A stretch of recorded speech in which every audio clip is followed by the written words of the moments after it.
Ngasiसे soibum eronba ahaoba chaninge ko. Soibum eronba da thaknaga umorok phajaba am lawthokjarage. Mawse thasi. Kenoje. Nang namu haydo. Sisi mai dum thabiyo na haybido. Ada moina narangi comment nangi ahaoba. Kristo dum thadoira dum tokdira dum thadari thamdari yaroidra na hangido. Mayam charani dum thadi kana haido. Khangdi akhoi dum freeze thai de. Hai ano bol ngan mo yeng. Akhoi dum freeze dum thajai me. Hai chahi chuppa thai. Mai muladi khangtre mutle. Mai mutradi. Mayam di indam da freeze thagadra kana hai. Fajare. Sa on re to fatana. Fajare. Hawai. Atek paga hauna don jau di saning ba. Ndukin. Yu da ro mo mang chahi ki thamba dun. Thalemi. 23 months on 25 to thamba aina sum nusi na kyang puin tham ya gi yenge na ko thamba ne mamang se yung sa tung ulom mamang se yung sa aroba ni ko aroba thamba de si no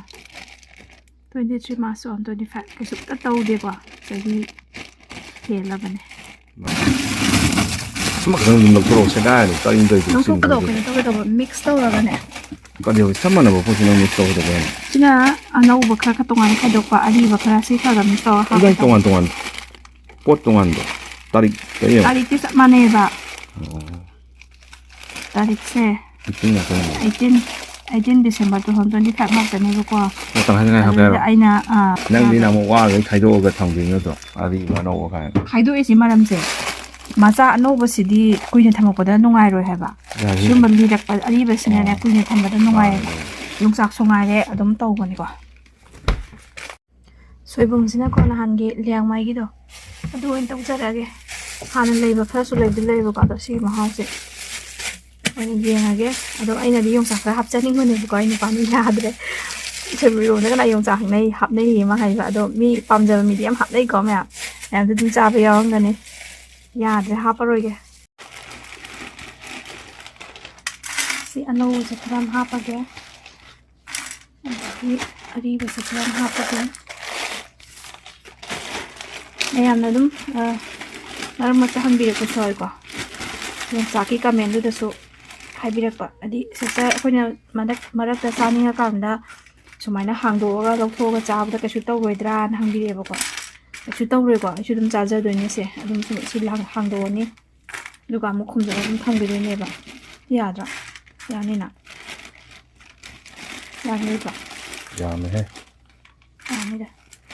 sana wala matam sida kha sa do ni tang khangdra matam ni ko sa ge so dum sumaina ai chu dum sumaina taw de sine ba sumaina khutna dum sembi ba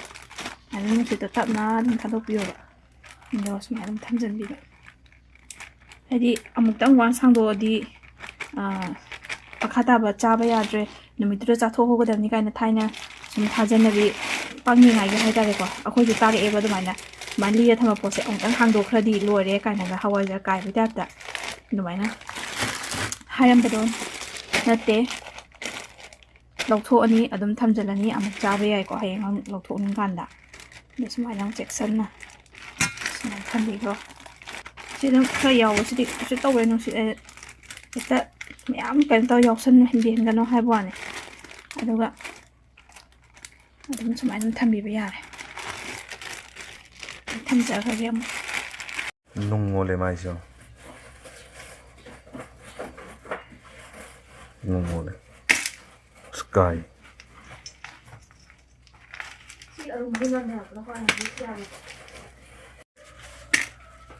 sigi ngamulero sima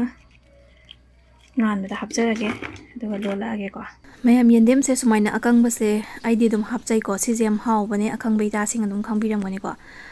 kangaga sisne hena ui lauraga haw bane ado anobur kha sisum hapjarage mix tawraga ko ado kange patle kaina ga langthokpi ga no patpa man base patpa nate ko akang base yam haw bane ta sengna patpaduna ama oikredana ko sum cha howdabdagi thambado da chawhai ga seyong phajaradra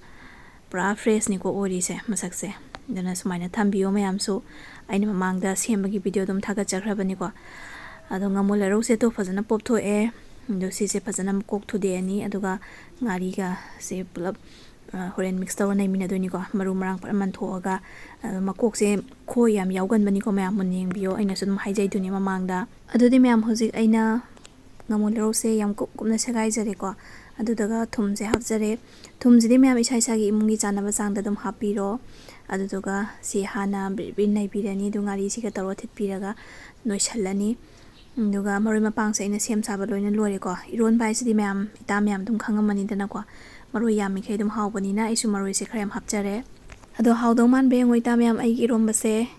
masakti phajare ko ta seknu su yam hawe liang mai gi soibum su oibaga sigi soibum se ai handakna han bani ko masak khangna mogi market tagi ga lejara aga chaja base yam thina haulere me tho tho lauraga yam no lauraga ko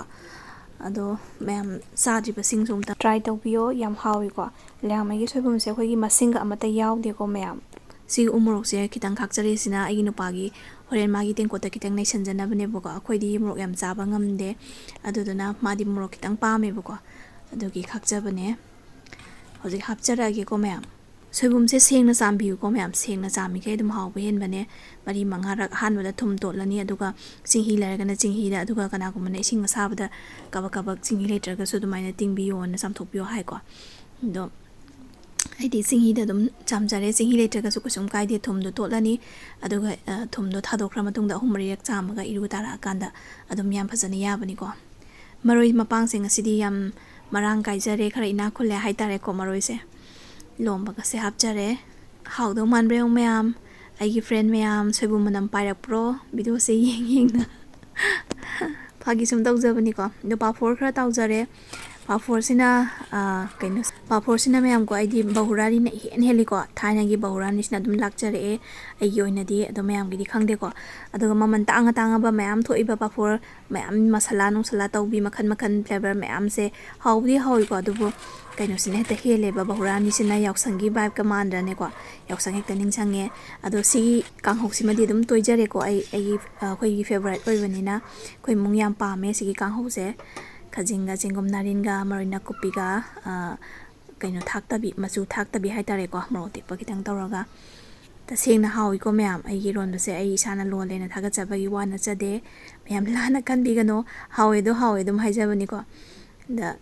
kesu kano tawningai leitena haijaninge adudi mayam ngasi gi oinade ai video se side lotion jarage mathangi video da muk mayam punamak thengnarase bye bye